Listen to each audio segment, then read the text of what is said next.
Praise the Lord, hallelujah. प्रभु में आप सब लोग आनंदित रहेंगे, हम ये विश्वास करते हैं। आज फिर से परमेश्वर हमें एक और मौका दिया परमेश्वर के वचन से कुछ बातें कहने के लिए। चलिए आइए हम आज एक और टॉपिक पर मनन करेंगे और उस टॉपिक का नाम है, क्या यीशु पानी, खून और आत्मा से आया। मेरे प्रियो, इसे हमें समझना अति जरूरी है, इसे समझना चाहिए। आज बहुत सारे लोगों के मन में ये प्रश्न रहा होगा कि क्या यीशु पानी, खून और आत्मा से आया। और ये सवाल हर मसीही के मन में रहना जरूरी है और इसे जानना भी जरूरी है, जानने की आवश्यकता है। हम जाने तो हम आगे बढ़ सकते हैं। आज कलीसिया में बहुत सारी शिक्षाएं दी जाती है, लेकिन इस प्रकार की जो टॉपिक है, इस प्रकार की जो बातें, इसकी जो शिक्षाएं हैं बहुत कम मिलती है। इसलिए हमें इसे सुनने की अति आवश्यक है, समझने की अति आवश्यक है।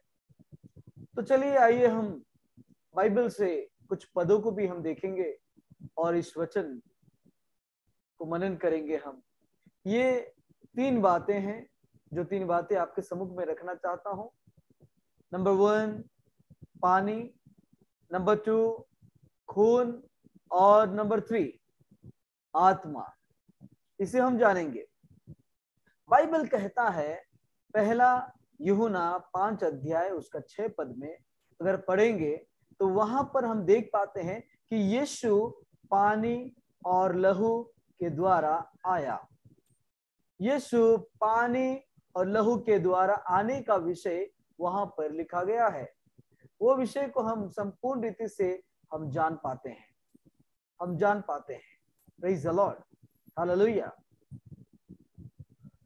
तो पानी यहां पर लिखा गया है।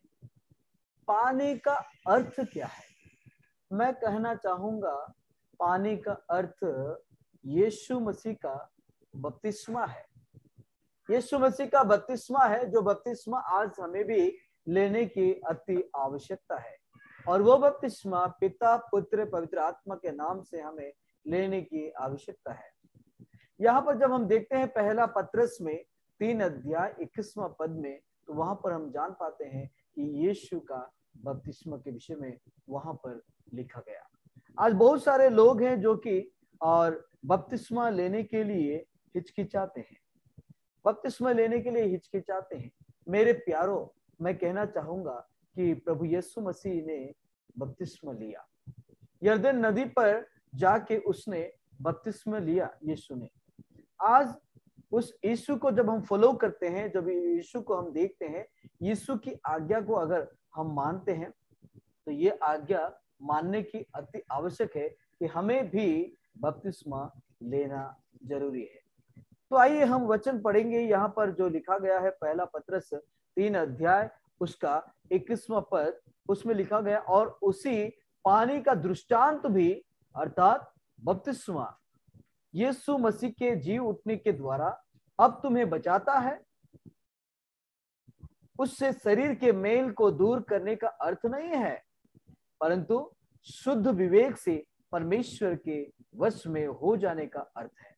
यहां पर हम देखते हैं पानी का दृष्टांत, हम देखते हैं जिसका अर्थ दिया गया है, वो अर्थ है बपतिस्मा। मेरे प्रिय भाई बहनों, आज जितने लोग आज बपतिस्मा आप लोग नहीं लिए हो, आप लोगों को आज प्रभु बुला रहा है अपने अपने पापों की क्षमा पाने के लिए। आप लोग जल में बपतिस्मा लेना अति आवश्यक है, तो क्या यीशु मसीह पानी से आया? ये पहला प्रश्न है जो कि हमें जानने की आवश्यकता है, क्या यीशु मसीह पानी से आया?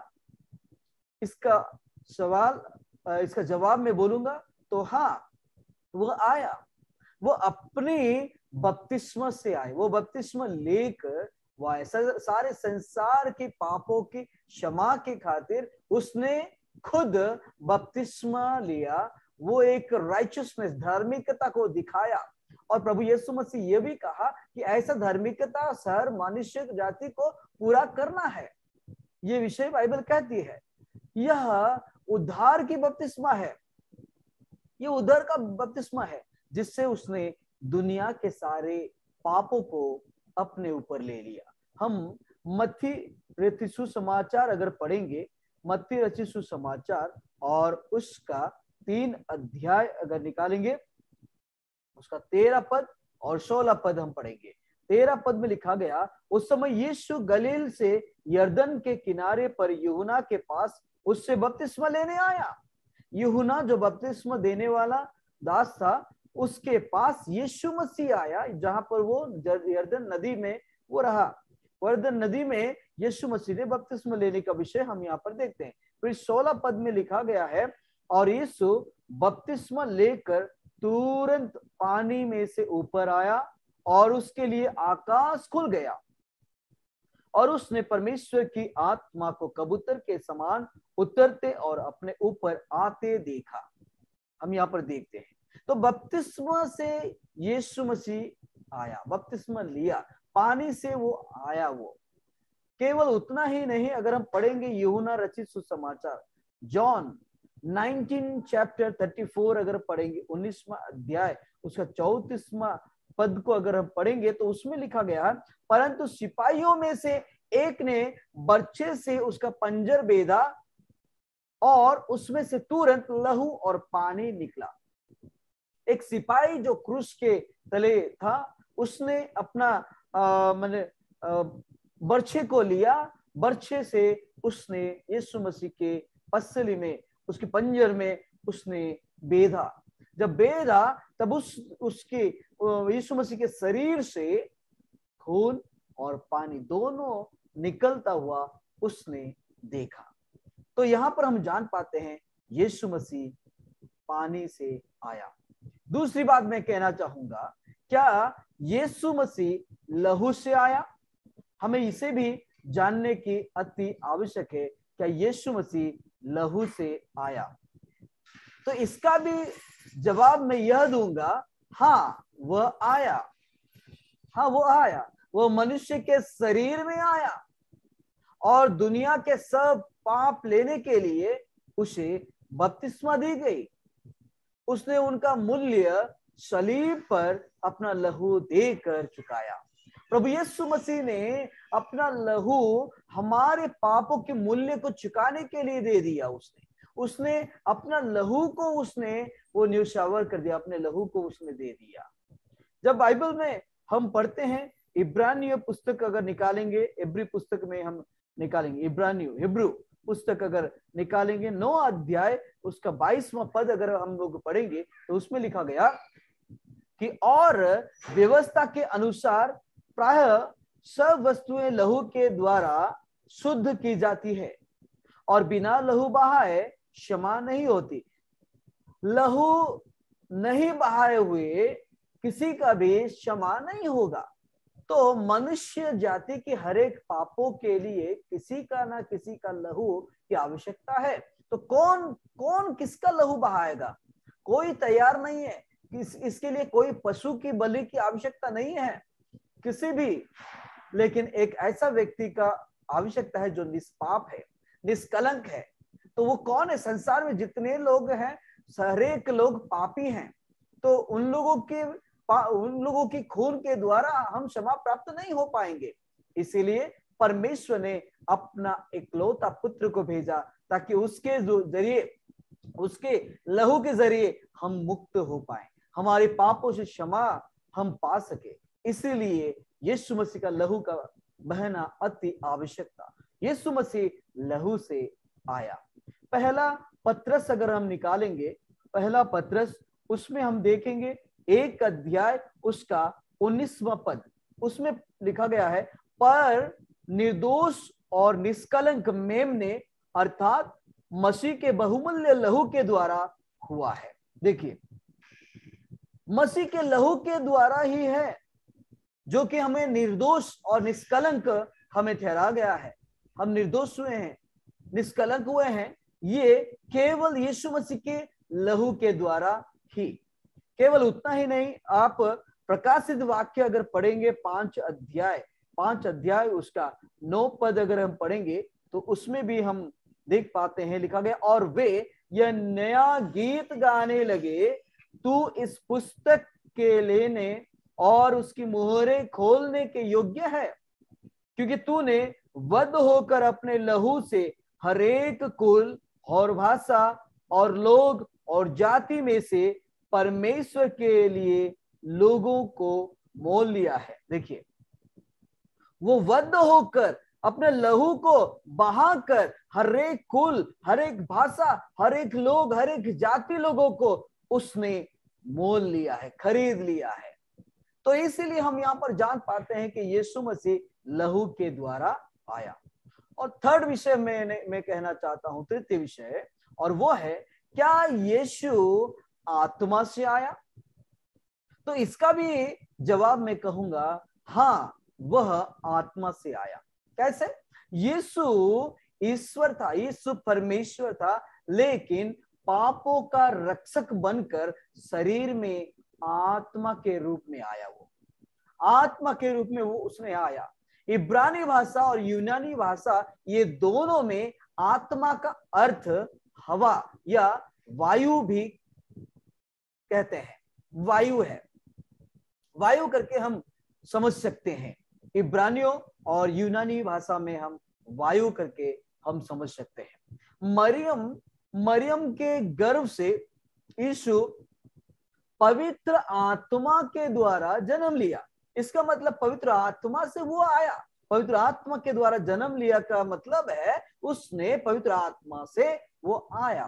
तो ये प्रश्न का उत्तर भी हाँ ही है, प्रभु यीशु मसीह आत्मा से आया। इसको अगर हम पढ़ेंगे तो मत्ती रचित सुसमाचार अगर हम पढ़ेंगे, मत्ती रचित सुसमाचार उसका 1 अध्याय अगर निकालेंगे, 20 पद पढ़ेंगे, 20 पद, तो उसमें लिखा गया है, जब वह इन बातों की सोच ही में था तो परमेश्वर का स्वर्गदूत उसे स्वप्न में दिखाई देकर कहने लगा, है यूसुफ, दाऊद की संतान, तू अपनी पत्नी मरियम को अपने यहाँ ले आने से मत डर, क्योंकि जो उसके गर्भ में है वह पवित्र आत्मा की ओर से है। यहाँ पर हम देखते हैं यूसुफ को यहाँ पर स्वर्गदूत स्वप्न के माध्यम से बता रहा है, स्वप्न के माध्यम से उसको कह रहा है कि तू भय मत कर, तू भय मत कर, क्योंकि मरियम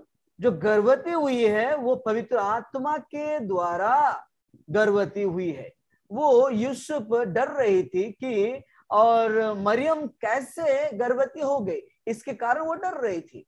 लेकिन यहाँ पर स्वर्गदूत उसको समझा रहा है, स्वर्गदूत उसे बोल रहा है। लूका रचित सुसमाचार जब हम निकालेंगे 1 अध्याय उसका 35 पद अगर पढ़ेंगे हम, तो उसमें भी हम देखते हैं, वहां पर लिखा गया, स्वर्गदूत ने उसको उत्तर दिया, पवित्र आत्मा तुझ पर उतरेगा और परम प्रधान की सामर्थ तुझ पर छाया करेगी, इसलिए वो पवित्र जो उत्पन्न होने वाला है परमेश्वर का पुत्र कहलाएगा। यहाँ पर हम देखते हैं मरियम को यहाँ पर स्वर्गदूत कहता है, मरियम को स्वर्गदूत कहता है कि पवित्र आत्मा तेरे ऊपर उतरेगा।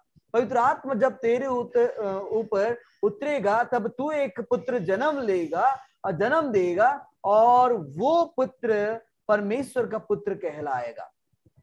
देखिए, परमेश्वर का पुत्र कहलाएगा, ऐसा लिखा गया है। जो गवाही देता है, बाइबल कहता है जो गवाही देता है वो आत्मा है, वो आत्मा है। वो पहला यूहन्ना जब हम पढ़ते हैं तो वहां पर हम देखेंगे, पहला यूहन्ना और उसका 5 अध्याय 7 और 8 पद में हम पढ़ते हैं, लिखा गया कि और गवाही देने वाले 3 है, गवाही देने वाला 3 है। क्या है? आत्मा, पानी, लहू, और तीनों एक ही बात पर सहमत है। यहां पर तीन बात को हम देखते हैं। क्या क्या है? आत्मा है, पानी है और लहू है। आज का टॉपिक हमने बताया है यीशु, क्या यीशु पानी, खून और आत्मा से आया? तो हाँ, आया है। उसका रिजल्ट हम यहाँ पर देखते हैं, उसकी प्रूफ हम यहाँ पर देखते हैं। इस वचन पर हम देखते हैं पवित्र आत्मा यीशु की गवाही देता है। पवित्र आत्मा यीशु की गवाही देगा। हम गवाही देने का विषय को यहाँ पर हम देखते हैं, वो हमारे संग रहेगा। ठीक है, तीन बातें मैं कहूंगा। तीन बातें क्या है? नंबर 1, पवित्र आत्मा यीशु की गवाही देगा।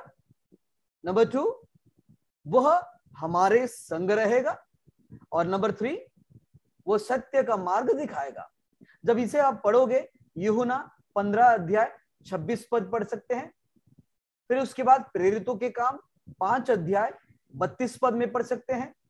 फिर यूहन्ना रचित सुसमाचार 14 अध्याय 17 पद में पढ़ सकते हैं। फिर यूहन्ना रचित सुसमाचार 16 अध्याय 13 पद हम पढ़ सकते हैं। तो मेरे प्रिय भाई और बहनों, आज हमने सुना कि पवित्र आत्मा किस प्रकार मरियम के अंदर गया। पवित्र आत्मा मरियम के अंदर से उसने फिर से प्रभु यीशु मसीह को जन्म लिया। पवित्र आत्मा के जरिए ही यीशु मसीह जन्म लिया। यीशु मसीह जन्म लेने का विषय को हम यहाँ पर देखते हैं। तो आज हमने ये तीन बातें को मनन किया। और पहला बात है, क्या यीशु पानी से आया? दूसरी बात है, क्या यीशु लहू से आया? तीसरी बात है, क्या यीशु आत्मा से आया? तो ये तीन बातें हमें समझना जरूरी है। बहुत सारे लोग इसको लेकर संदेह में थे, लेकिन मैं समझता हूं जब ये वचन आप सुनोगे तो आपका जो संदेह था वो संदेह क्लियर हो कुछ ना कुछ तो क्लियर होगा भी। और अधिक विषय आप जान सकते हैं, पवित्र शास्त्र अगर पढ़ेंगे। हमारे से भी और भी बड़े बड़े प्रभु के दास लोग हैं जो लोग की अच्छी तरह से समझाते हैं और भी गहराई से वचन समझाते हैं। आप वचन सुनिए और उसे समझने की कोशिश करिए। तो मेरे प्रियो, आप सब लोग जो संदेश हमने कहा, वो संदेश को आप सुने हैं, उसको दूसरों तक भी सुनाइए। दूसरे लोग भी उसको सुनने की जरूरत है। आज लोग नहीं समझ रहे हैं। आज केवल हम क्षमा के लिए प्रार्थना कर रहे हैं, क्षमा के लिए हम सुन रहे हैं। फिर उसके बाद हम सुन रहे हैं ब्लेसिंग ब्लेसिंग ब्लेसिंग, आशीष के विषय में ही, श्राप के विषय में नहीं, आशीष के विषय में, चमत्कार के विषय में, चंगाई के विषय में, ये विषय सुनते आ रहे हैं। लेकिन हम यीशु मसीह पानी, खून और आत्मा से आया, इसके विषय में हम कभी भी सुनते नहीं है, क्या यह मनन भी नहीं करते हैं। लेकिन आज ये सुंदर समय हमें परमेश्वर ने दिया मनन करने के लिए। तो आप देरी न करना, इसे मनन करिए और आगे को भी आप दूसरों को भी बताइए और आगे स्पिरिचुअली पवित्र आत्मा के जरिए आप बढ़िए। मेरा ये प्रार्थना है। मैं गॉड ब्लेस यू ऑल। प्रभु आप सबको बहुत आज से आशीष दे।